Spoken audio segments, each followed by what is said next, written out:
Welcome back to the deep dive.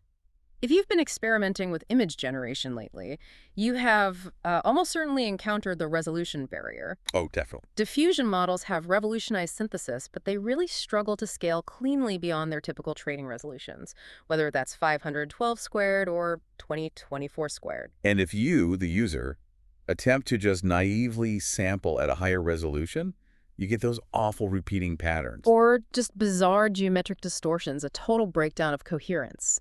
And of course, retraining these huge models to handle higher scales is just computationally out of reach for most. That is the immovable problem. The community needs a method to efficiently synthesize high-resolution imagery without demanding we rebuild these, well, gigantically expensive base models. So that's our mission for today. It is a deep dive into the Latent Upscaler Adapter, or LUA. It's a system specifically engineered to solve this scaling challenge. And how does it do that? By performing super resolution directly on the generator's compact latent code. And it does this in one single step, right before the final image decoding. Okay, so let's unpack this core idea. We're looking at LUA as a lightweight drop-in adapter. Correct.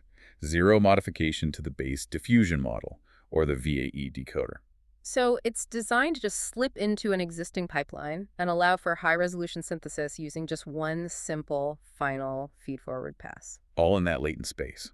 It represents a crucial architectural shift, moving the heavy lifting of super resolution out of the expensive pixel space and into the computationally efficient latent space. All to bridge that gap between high-fidelity output and, wall clock efficiency. Which is what everyone wants. So if you needed high-resolution images last year, there were two main strategies, but both carry significant baggage, especially if you prioritize speed and quality. The first, and maybe the most straightforward approach, is traditional pixel space super resolution, SR for short. Right.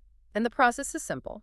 The image is decoded first, and then an external SR model, something like SwinIR, is applied directly to the image pixels. It sounds intuitive, but operating on pixels is where that quadratic cost really hits you. Because the computation grows with the square of the output size, right? So latency just balloons. It goes up dramatically. And beyond that speed hit, you're trying to reconstruct high-frequency details purely from the image structure, which often results in oversmoothing. Or the opposite, introducing sharpening noise or semantic drift.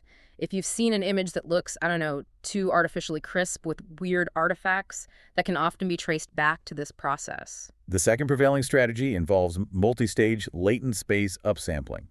Things like Diffusion or LSRNA use this approach. Okay, so this one works in the latent space. It does. It starts by enlarging the latent representation, which inherently does a better job of preserving the high-level semantics. But there's a catch. There's a big catch. To maintain visual quality, these pipelines can't just decode immediately. They have to run a second full diffusion stage. Wait, run a second full diffusion pass? You mean a whole new denoising process? A whole new denoising process guided by that upsampled latent. Wow. That's adding enormous latency. If the initial generation takes 10 seconds, you could double or triple that time just to upsize it. For sure. That latency hit is often unacceptable for real-time or high-throughput applications. It also makes these pipelines very complex. And they get tightly coupled to specific VAE architectures, which limits their use.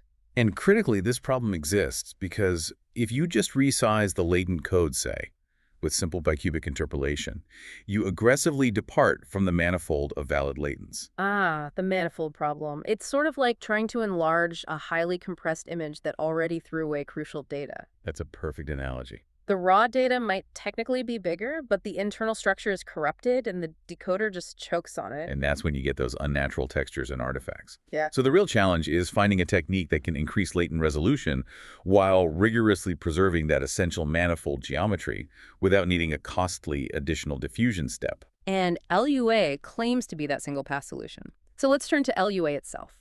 The system is designed to intercept the process at the perfect moment. Architecturally, it inserts itself right between the pre-trained generator, which gives us a low-resolution latent Z, and the completely frozen VAE decoder. And how does that work in practice? Well, if we look at the formal mechanism, the generator G gives us a latent Z, maybe a 128 by 128. LUA, which is a deterministic upscaler we can call U alpha, it maps that Z to an upscaled latent Z hat. And that alpha is a scaling factor, like 2x or 4x. Exactly. Then the magic is that the frozen VAE decoder, D, performs a single final decode operation on that Z hat, to produce the high-resolution image. And the crucial efficiency gain happens because we're working in that compressed latent domain. For models like SDXL, the VAE decoder has a spatial stride, S of 8. That's a huge compression factor. It's the defining feature of these models. A 1024 by 1024 image becomes a tiny 128 by 128 latent. So LUA is operating on far, far fewer spatial positions than any method in pixel space. This is what I want to focus on for our listener. Can we really quantify that efficiency gain? Because moving from over 1 million pixels to just 16,000 latent sounds like a paradigm shift. It is. If you compare LUA's computational cost to pixel space SR, the efficiency gain is roughly 1 over squared. So with a stride of 8, that's 1 over 64. That's it. LUA is touching about 164th as many spatial elements as a comparable image space SR method. 1/64th. That explains the minimal wall clock overhead. A 64x reduction in the computational load for the upscaling step is monumental. It's the key. If a pixel space method like SwinIR takes 6 seconds, a method operating at 164th, the load can finish in a fraction of that time. To achieve this, LUA uses a pretty strong architectural foundation. It does. It uses a shared SwinIR style backbone. And that choice is intentional because that architecture is excellent for super resolution, and it uses windowed self-attention very effectively. Which helps with what, exactly? It allows the model to manage long-range context across the image making. Sure, say, the arms and legs of a person look coherent while keeping local details sharp. And the adaptability here is a real engineering feat. The same core LUA backbone is robust enough to generalize across completely different latent spaces. It is. You have SDXL, which uses 4 latent channels, but also works with models like FLUX or SD3, which use a much larger 16-channel latent. And the only change needed is updating the first convolution layer to match the input channels. That's it, followed by minimal fine-tuning. That generalization saves immense time.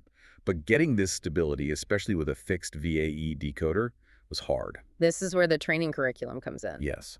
Optimizing LUA directly in the pixel space proved inherently unstable. The gradients caused unnormalized latents, leading to divergence, and what the researchers called broken pixels. The famous broken pixels issue, those visual glitches that just instantly ruin an image. So they had to devise this 3-stage training process. Let's trace that path. Stage I is all about latent alignment. This initial stage ignores the decoded image entirely and focuses just on the latent domain. It uses an L1 loss for basic reconstruction. Just getting the basic shape right. And crucially, an FFT loss in the latent domain as well. This second loss is critical.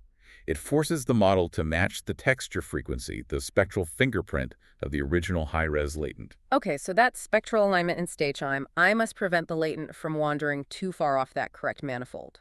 What happens in stage 2 once you have a stable latent? Stage 2 introduces joint consistency. Now we link the latent fidelity to the decoded appearance. We keep the latent alignment losses, but we add constraints in the decoded pixel domain. Like what? Specifically, a downsample consistency loss to verify the macro structure of the image, and a high-frequency residual loss. This stage verifies that the latent actually decodes into a visually correct image. So stage I gets the structure right. Stage 2 makes sure that structure looks right when decoded. And finally, stage 3 for the final pixel-level cleanup. Stage 3 is edge-aware refinement. This operates mainly in pixel space. It uses standard reconstruction and spectral losses, but it's augmented by a specialized loss called EGLE. Edge-aware gradient localization loss. Yes. This final stage is like microscopic quality control. It looks specifically at the gradients, the hard edges, and ensures they are crisp and well-defined, suppressing those residual grid artifacts that can plague upscaling models. The proof, of course, is in the performance. So how does LUA stack up against these other methods when we focus on speed and fidelity at really high resolutions, like 2048 squared? The quantitative comparison there is striking, especially on latency. The SDXL plus LUA pipeline achieves the lowest latency at just 3.52 seconds. 3.52 seconds. And how does that compare to, say, SwinIR? SDXL plus SwinIR, the pixel space baseline, takes 6.29 seconds. And the multi-stage LSRNA diffusion pipeline, a staggering 20.77 seconds. Wow, from over 20 seconds down to under 4. That is a fundamental shift in user experience. And the fidelity holds up. It does. It delivers a competitive FID of 180.80, which is right there with SwinIR's 183.16. Okay, and what about at the extreme end, at 4996 squared? At 4096 squared, SDXL plus LUA retains its lead. It gets the best single-pass fidelity and the lowest runtime at 6.87 seconds. And critically, LUA avoids that catastrophic quality collapse you see when models try to sample directly at that scale. What was the number for that? The standard SDXL sampling directly at that resolution had an FID of 280.42, which indicates profound visual quality issues. The numbers are impressive, but what does this mean visually? If I look at two images, one from SwinIR and one from LUA, what am I looking for? You would see it in the fine details. LUA is praised for preserving things like crisp eyelashes, sharp texture boundaries, and stable fur strands without adding artifacts. And it avoids the geometric drift. Completely. No duplicated features, no stretching. And because of that specialized EGLE loss, it also avoids the sharpening noise or the ringing and haloing that you often see with aggressive pixel space SR methods. So the practical implication, the part that really appeals to the engineering side, is that generalization success. The fact that one LUA backbone can transfer robustly across FLUX, SDXL, and SD3 really confirms its value. It confirms that the core principle, how to correctly upsample the compressed information in the latent code, is universally applicable across these modern VE encodings. So if we look at the big picture for you, the listener, the key takeaway is that LUA really solves this high-resolution problem by leveraging that massive 164th efficiency gain in latent space, all in a single pass. It avoids the quadratic cost of pixel SR and the high complexity and latency of those multi-stage pipelines. Is there a final consideration we should mention? Well, it's important to remember that LUA is an adapter. Since it's faithfully upscaling the latent code from the generator, any errors or biases already present in that initial low-resolution latent will be perfectly preserved and upscaled. That's a crucial caveat. LUA can't fix a bad starting point. You can't. Okay, so since LUA works by targeting these latent representations, and that intervention is so much more effective than operating on raw pixels, here's a final thought for you to explore. What unique structural information does the VAE encoder actually capture when it compresses an image into that tiny latent code that makes it so robust and perfect for this kind of single-pass upscaling?